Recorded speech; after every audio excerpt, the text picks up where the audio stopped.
O ano era 1957. Nossa história se passa na pacata cidade de Plainfield, Wisconsin, Estados Unidos. Nosso personagem, Edward Theodore Gann, mais conhecido como Ed Gann ou simplesmente o açougueiro de Plainfield. As pessoas de Plainfield ainda não estavam preparadas para o que viriam descobrir. Por volta das 17 horas do dia 16 de novembro de 1957, Frank Roder, filho de Bernice Roder, encontrou a loja de ferragens da família totalmente vazia. Na loja havia vestígios de sangue e ele notou que na lista de compras, o último cliente a ter passado ali era Ed Gann. A polícia foi acionada e na sequência encontraram o corpo de Bernice decapitado na fazenda de Ed. Ao investigarem a fazenda de Gann, os policiais encontraram um museu totalmente macabro, incluindo o corpo de Bernice Roder e a cabeça de Mary Hogan, que estava desaparecida desde 1954. Além, é claro, de vários itens feitos com pele humana e ossos humanos, abajures, cadeiras e máscaras. Após a descoberta, Ed Gann foi preso e confessou o assassinato de Mary Hogan e de Bernice Roder, além, é claro, de admitir ter roubado corpos de mulheres recentemente sepultadas do cemitério. A história de Ed Gann é um filme de terror por si só, e ele foi base para um dos maiores clássicos do terror slasher, o filme que definiu o gênero slasher, o subgênero de terror muito conhecido hoje por seus filmes. Massacre da Serra Elétrica é considerado por muitos o primeiro filme slasher, realmente, o filme que definiu esse subgênero. O filme teve seu lançamento em 11 de outubro de 1974 e foi dirigido por Tobe Hooper. O filme teve um orçamento de $140 mil, trazendo um terror cru e muito realista, quase que realista, né? Por conta disso foi banido em vários países, porque era muito brutal e era sem censura. A brutalidade de Ed Gann está muito presente no filme do Massacre da Serra Elétrica. Porém, as pessoas nem imaginavam. Na época que o filme foi lançado, a história por trás desse filme era muito pior. Porque uma história real, cara, é totalmente diferente de um filme de terror. Aquilo ali tá ali, é cru, é real. Olá pessoas, eu sou o Linha e sejam bem-vindos ao canal Tio Lee. E hoje com vocês, a história real por trás do filme Massacre da Serra Elétrica. Edward Theodore Gann nasceu em 27 de agosto de 1906, no condado de La Crosse, em Wisconsin, Estados Unidos. A infância de Ed foi marcada por um isolamento extremo. Eles viviam numa fazenda totalmente isolada da sociedade. Ed não podia ter amigos, e isso é muito por conta da sua mãe que não o deixava ter amigos. Augusta Gann foi uma presença muito forte na vida de Ed. Augusta era uma mulher fanática religiosa que desde muito cedo moldou as ideologias de Ed. Ed cresceu temendo a Deus e desprezando todas as mulheres. Todas as mulheres que não fossem sua mãe para ele eram escória da sociedade. Ed também cresceu sendo abusado verbalmente pelo seu pai, que era alcoólatra. O pai de Ed, George, além de ser alcoólatra, ele não conseguia manter um emprego estável, e isso sempre mantinha uma tensão grande dentro de casa. Augusta, por exemplo, desprezava o seu marido, porém ela era fanática, ela mantinha suas ideologias religiosas, então para ela divórcio não era opção, mesmo que isso significasse viver o resto da vida com uma pessoa que ela não ama e que despreza. Toda essa criação conturbada combinou na adoração obsessiva de Ed pela sua mãe. Isso tudo gerou um cenário controverso na cabeça de Ed, que para ele, as ideologias da sua mãe eram o que valia, ou seja, nenhuma outra mulher era pura, somente ela. Ele não tinha amigos, ele não tinha laços.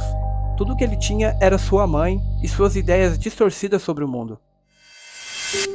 O irmão mais velho de Ed, Harry, nasceu em 1901, sendo só 4 anos mais velho que o Ed. Diferente de Ed, Harry não adorava e nem idolatrava sua mãe. Muito pelo contrário, o Harry sempre criticou Augusta sobre suas ideologias e sua presença na vida de Ed. Tudo que ela estava significando para ele era um perigo, e Harry enxergava isso. Ele sempre falava também que queria viver a própria vida e escapar daquele ambiente tóxico, o que gerava ainda mais tensão dentro da casa.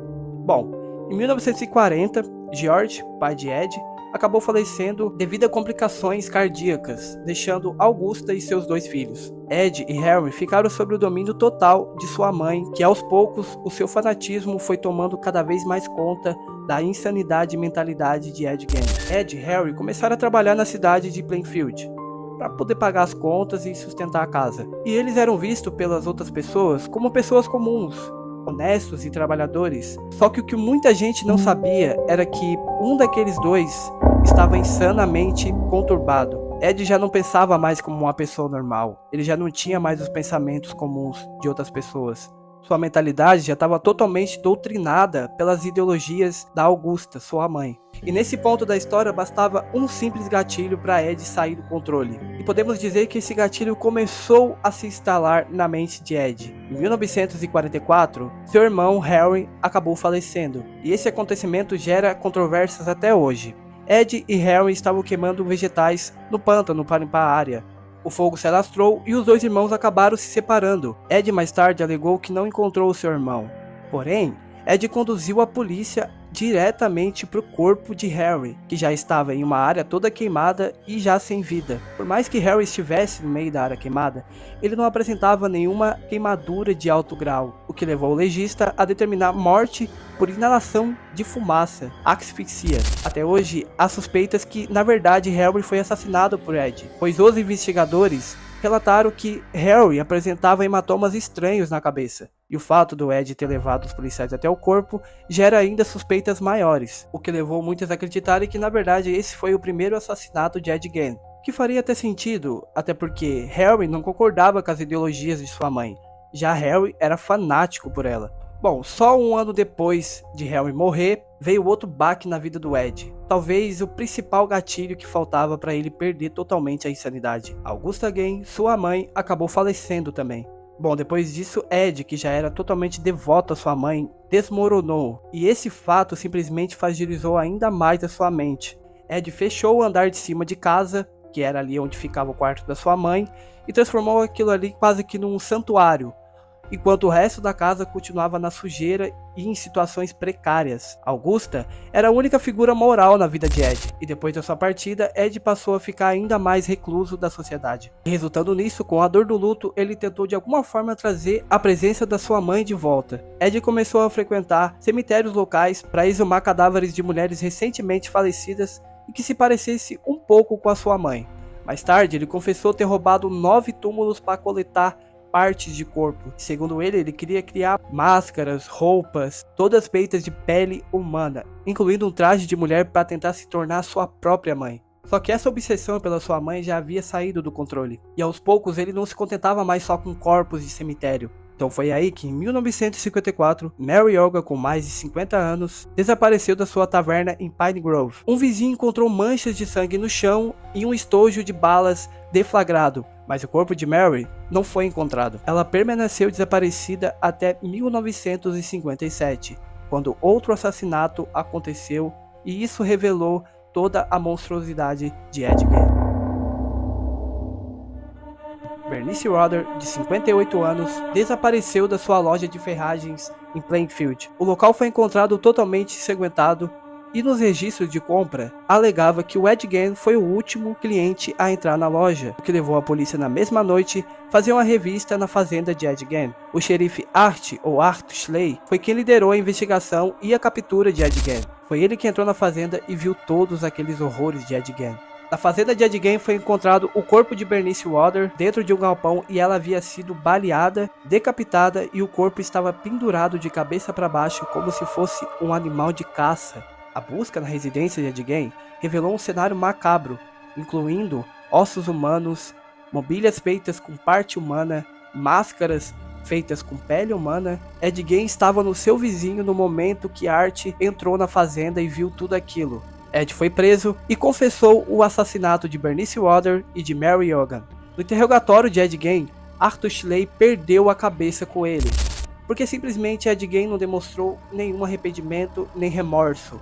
Art bateu a cabeça de Ed Gein contra a parede de tijolos muitas vezes, ele simplesmente perdeu o controle e infelizmente o interrogatório teve que ser invalidado, né? O Art usou violência segundo a justiça ali. O xerife ficou totalmente em choque, ele não conseguiu compreender como um ser humano conseguia fazer aquilo e se manter instável. Se nós pararmos para analisar, essa foto foi tirada logo após a sua prisão. O fato dele estar sorrindo mostra o quão perverso era a mente conturbada de Ed Gein. Art teve sua vida totalmente afetada depois disso, por conta dos horrores que ele viu naquela noite. Ele sofreu por anos com estresse pós-traumático, ansiedade, e sempre que tentava dormir, aquelas imagens voltavam na cabeça dele. Art morreu por insuficiência cardíaca em 1968. Aos 53 anos. E até hoje, muitos familiares e amigos e pessoas que testemunharam tudo aquilo na época dizem que Art morreu tão prematuro por conta do seu estresse e ansiedade, depressão e tudo mais, por conta da experiência dele com o caso, e que aquilo afetou muito ele mesmo. E infelizmente ele acabou falecendo tão cedo, com 53 anos, muito por conta disso, eu acredito também. Ed Gein não foi sentenciado à prisão perpétua em um julgamento criminal convencional, pois ele foi legalmente considerado insano em 1957, tendo que passar o resto da vida em uma instituição mental, chegando a falecer em 1984 por insuficiência cardíaca, no Hospital Psiquiátrico de Mendota, Wisconsin, Estados Unidos, aos 77 anos. Bom, essa foi a história de Ed Gein.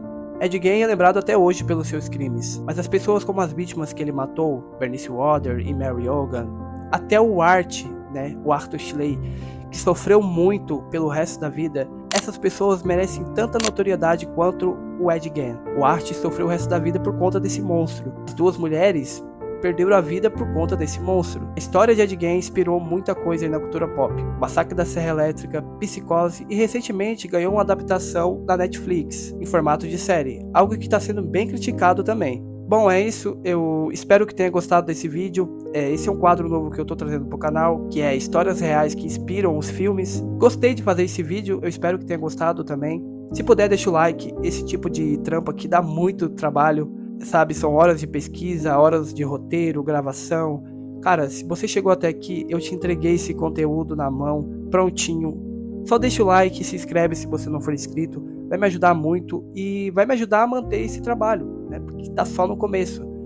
Mas desde já eu já agradeço, tá? Por tudo. E é isso, até o próximo vídeo.